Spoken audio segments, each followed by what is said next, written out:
อีกครั้งเลยพี่น้องเลยหอมแก้มกันอีกครั้ง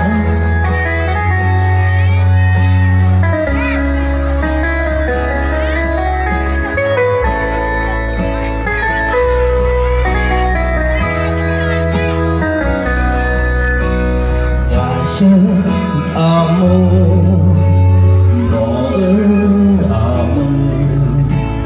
đưa lòng phá nè nổ nè phụ đưa nhau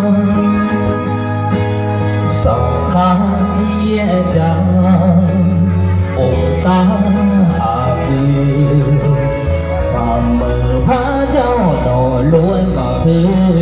nhau thì con nước sama đi Hãy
Hãy subscribe cho kênh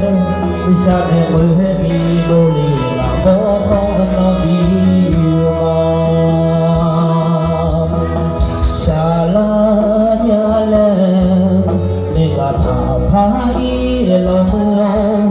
để không bỏ lỡ